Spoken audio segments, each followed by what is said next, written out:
Chinese-made Harley Davidson X350 confirmed for the US markets. Didn't they already try this? I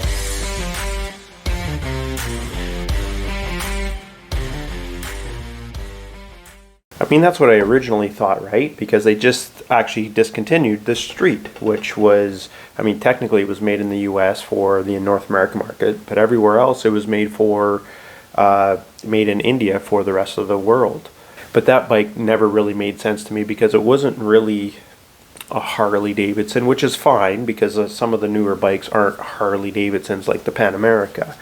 But it wasn't a very good bike, to say the least. From anything that I read anyways. I haven't actually ridden one, but to me it wasn't appealing to look at. It was kind of ugly. But this one here actually kind of makes sense to me. They're working with a Chinese company, which, say what you will with Chinese company, but this one does seem semi-reputable. They've been around for a while, and they actually acquired Benelli in the mid-2000s or whatever it was, so they are making motorcycles that are decent, I guess. They're not the Chinese ones you buy off of Amazon anyways, so it does make, and the reason why I would say it kind of makes sense to me is because looking at this article that I found from motorcycling.com, the X350 comes in an RA badging. There's the X350 and the X350RA. The RA actually stands for Riding Academy, which is for the Harley Davidson Rider Academy. The bike that they found a manual for it actually has the engine guards on it for if you fall over, it will stop it from damaging it. So it's a small bike that's cheaply made because it's through China, and it's going to be used in their riding academy, which they've even detuned the motor, because I think the regular one makes 36 horsepower, and the detuned RA version is only 23 horsepower. So for new riders that are going through a riding program, it's going to be really easy for them to maneuver, and then also it would be a win for Harley Davidson because it's being cheaply made through China. So it's going to be cheap to have these bikes, multiple locations, multiple bikes at these locations. So I think it kind of makes sense instead of having the old, I know before they used to use Sportsters, they used a Buell at one point, to have a nice cheap bike for these people to use makes sense. So the regular X350 model, does that really make sense? Because right now they do not have it actually coming to North America.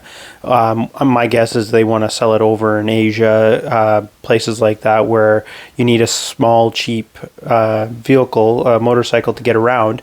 And that's where like a Street wouldn't actually make sense because those ones are big, heavy motorcycles. So the X350 makes sense in those type of markets, but I'm wondering, does it make sense in a North American market?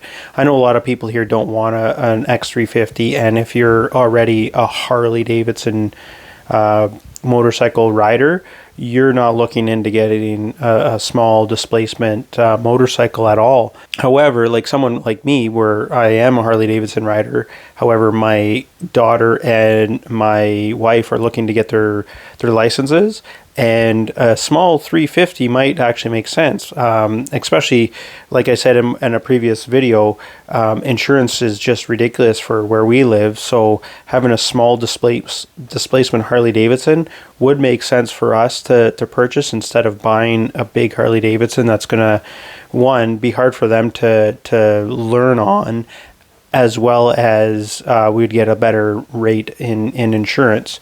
So what do you guys think? Do you think it would be worth them to bring over the regular X350 and, for that matter, an X500 over to North America? Or you think Harley shouldn't even bother doing that because there wouldn't be enough demand?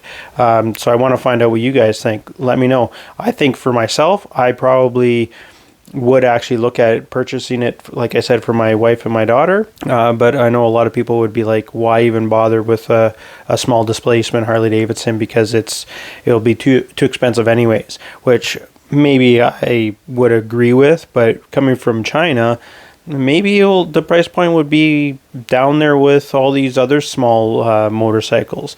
You never know. Anyways, let me know what you think. Until next time, I'm out.